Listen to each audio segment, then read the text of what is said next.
Imagine a heavily armored SWAT team kicking down a door, executing a federally issued warrant, and arresting a high-profile fugitive who has been on the run across 3 states.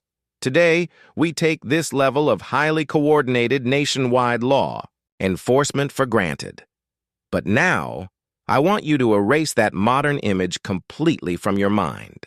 I want you to imagine an America where the concept of a federal police force did not legally exist. Imagine a country where a notorious bank robber could walk into a bank in Ohio, steal thousands of dollars, shoot the cashier, walk across a bridge, over a river, and the moment he set foot in Indiana, the Ohio police had to stop dead in their tracks. They had no jurisdiction, no authority, and no legal right to even pursue him. For the first 132 years of American history, there was no FBI, no DEA, no ATF, and no federal agents to chase bad guys across state lines. If a crime crossed a state border, it essentially entered a legal void where the criminals could breathe easy, knowing the law could not follow them. So, if there were no federal police, how on earth did the United States survive an era of violent outlaws, massive organized crime syndicates, and widespread corruption? Who caught the bad guys? Welcome to the U.S. Lens. Today, we are unraveling the wild, chaotic, and deeply paranoid history of American law enforcement before 1908, and the shocking series of events that finally forced the government to create the FBI. To understand how crimes were solved before the federal government got involved, you have to understand the deeply rooted American fear of centralized power. When the Founding Fathers wrote the Constitution, they had just fought a bloody revolution against a tyrannical king. The British had used a standing army and a national police force to enforce their will, and the founders were terrified of creating a similar system in America. Because of this, the 10th Amendment reserved all police powers strictly for the states. In early America, law enforcement was an incredibly local, highly fragmented affair. If you lived in a city, you had a city marshal and a small night watch. If you lived in the country, you relied on the county sheriff, who was usually a locally elected politician with a few poorly paid deputies. These local sheriffs and city police were responsible for everything from breaking up bar fights to investigating murders, but their authority ended exactly at the county line or the city limits. If a criminal stole a horse in Texas and rode across the border into New Mexico, the Texas sheriff was legally powerless. He could not cross into New Mexico to make an arrest. He had to formally request that the New Mexico sheriff do it for him, a process that involved sending physical letters on horseback, waiting weeks for a response, and hoping the other sheriff even cared enough to bother. By the time the paperwork was sorted out, the outlaw was 1,000 miles away. This strict jurisdictional boundary created massive, lawless safe havens all across America. The borderlands between states became havens for horse thieves, counterfeiters, and bandits who learned to exploit the Constitution's loopholes better than the lawyers. Local law enforcement was also wildly underfunded, often deeply corrupt, and completely ill-equipped to handle anything beyond local petty crime. If a major conspiracy or a massive theft ring was operating across multiple states, local police were essentially useless. Because the government refused to create a national police force, a massive vacuum of power emerged in the 19th century, and into that vacuum stepped the private sector. If you needed a criminal caught across state lines before 1908, you did not call the government. You hired the Pinkerton National Detective Agency. The Pinkertons were, without a doubt, the most powerful law enforcement organization in America for over 50 years, and they were entirely a private corporation. Founded by a Scottish immigrant named Alan Pinkerton in the 1850s, the agency started by providing security for railroads, which were constantly being robbed in the lawless frontier. But the Pinkertons quickly evolved into a massive, highly organized intelligence network that essentially functioned as America's unofficial federal police. They had offices in every major city, a vast network of informants, and the budget to pursue suspects anywhere in the country. When the railroad barons had a train robbed, they didn't call the local sheriff.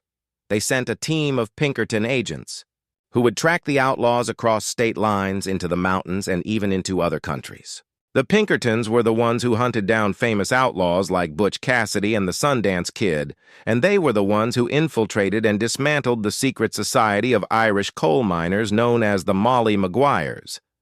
But the Pinkertons were not saints. Because they were a private company hired by wealthy corporations, their loyalty was to the bottom line, not to justice. They were frequently used as heavily armed strikebreakers. During the violent labor disputes of the late 19th century, corporations would hire hundreds of Pinkerton agents, arm them with rifles and shotguns, and use them to violently suppress, beat, and shoot striking workers.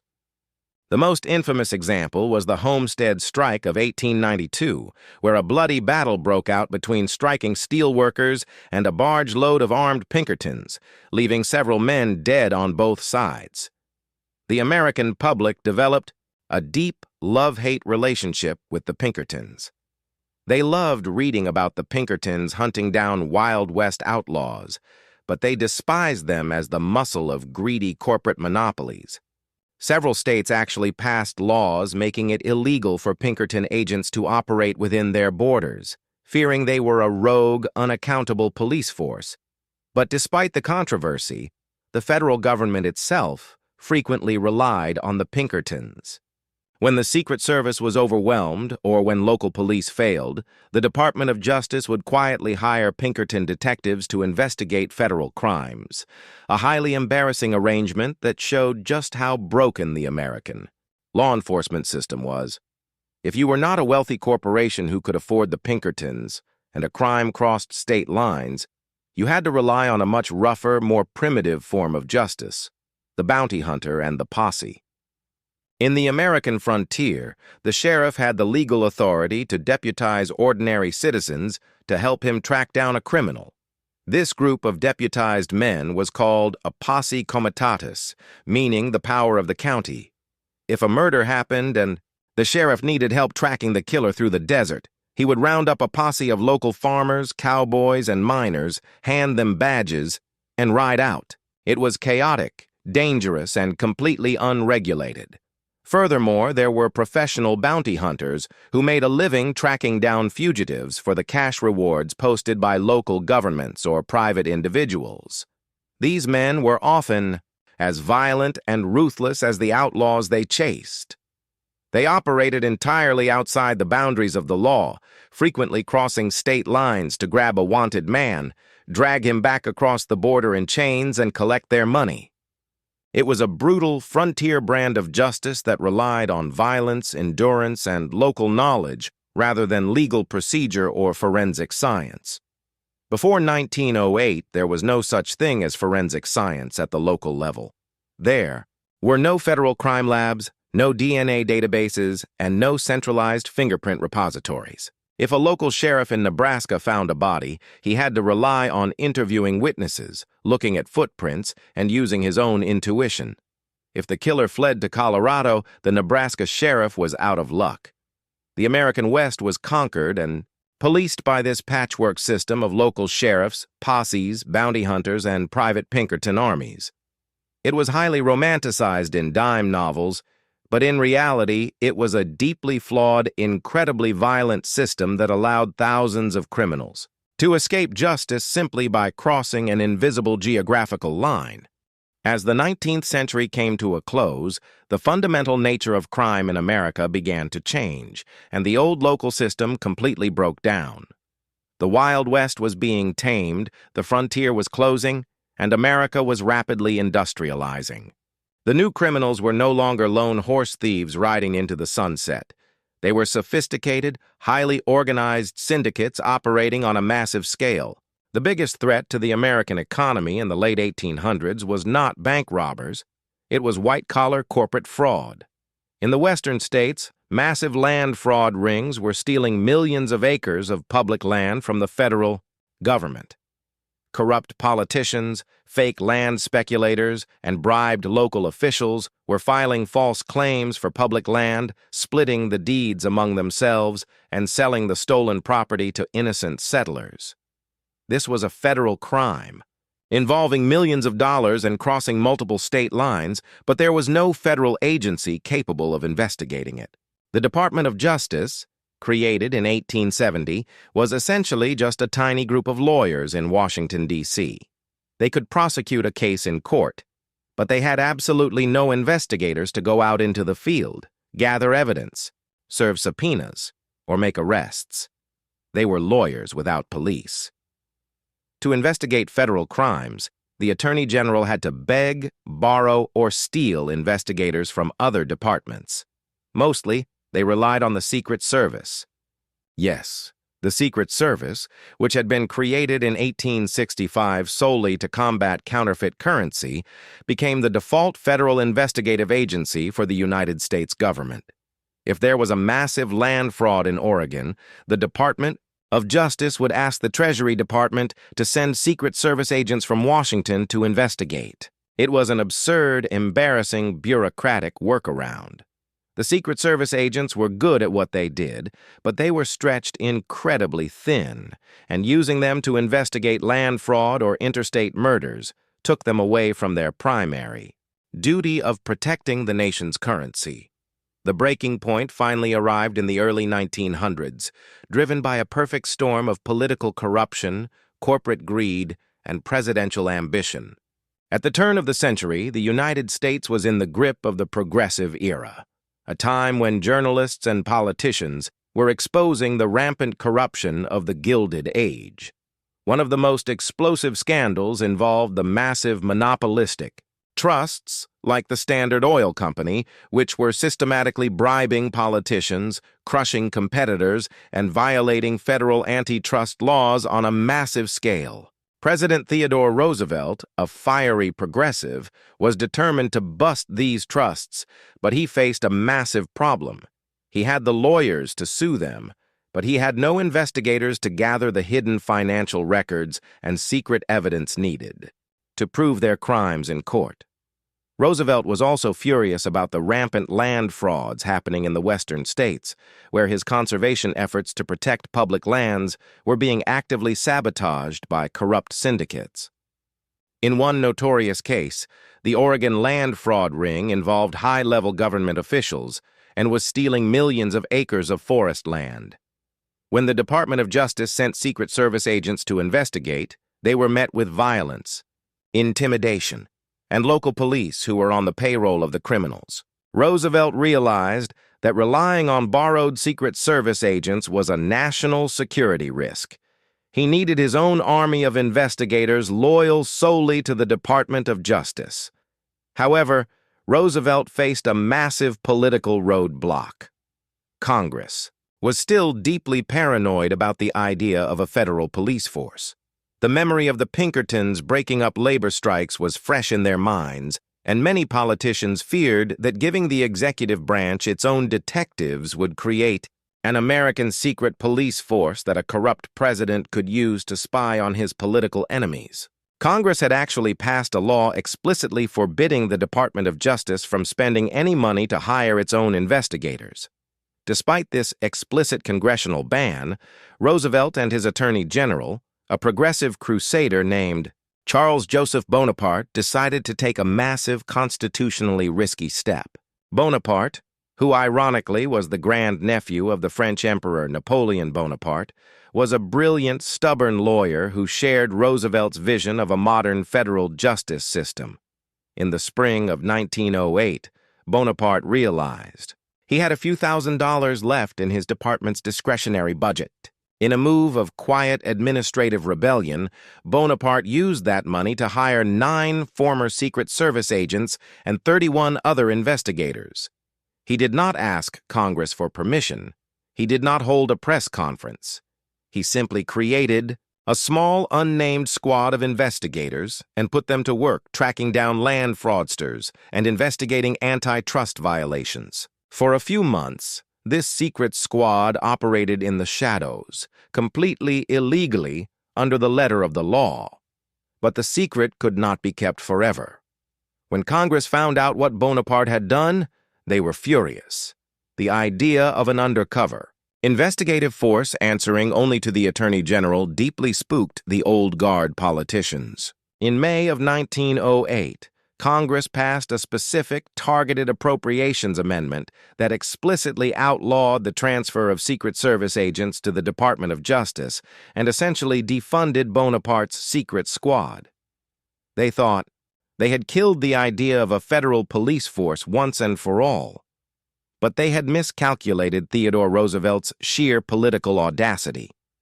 Roosevelt was a lame duck president at the time, having announced he would not run for another term, which meant he no longer cared about upsetting Congress. With only a few months left in his presidency, Roosevelt and Bonaparte hatched a brilliant bureaucratic loophole. Since Congress had only banned the use of Secret Service agents, Bonaparte simply hired his own permanent investigators directly as employees of the Department of Justice. On July 26, 1908, Bonaparte formally announced the creation of a special agent force within the Department of Justice. There was no dramatic law passed, no grand congressional debate, and no official name given to the agency at first. It was just a small group of men with badges tasked with investigating federal crimes. When this new force was created, it was incredibly small and remarkably unimpressive. These early agents were not the highly trained tactical operatives we associate with the FBI today. They had no firearms training, no standardized uniforms, and no real authority to make arrests outside of Washington, D.C. When they went out to investigate land fraud in the Midwest, they had to rely on local U.S. marshals to actually physically arrest the suspects, because the early agents only had the power to gather evidence and present it to a grand jury. They were essentially highly specialized, federal-level private eyes. In those early days, they spent most of their time riding trains across the country, sleeping in cheap hotels, and digging through dusty county courthouse records to find the paper trails of corrupt land speculators. But despite their humble beginnings, the creation of this small force represented a permanent, irreversible shift in American governance.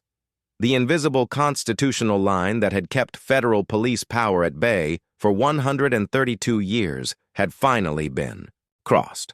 The next year, in 1909, when President William Howard Taft took office, he officially gave the agency a name, the Bureau of Investigation. Over the next 2 decades, this tiny bureau slowly grew, taking on more complex cases like interstate prostitution rings, the drafting evaders during World War I, and the massive resurgence of the Ku Klux Klan in the 1920s. But it was not until 1924, when a young, ruthless lawyer named J. Edgar Hoover was appointed as its director, that the Bureau of Investigation was transformed into the modern, powerful, and feared Federal Bureau of Investigation. Hoover standardized training, created a national fingerprint repository, established a forensic crime laboratory, and built the agency into the massive centralized federal police power that the Founding Fathers had so desperately tried to prevent.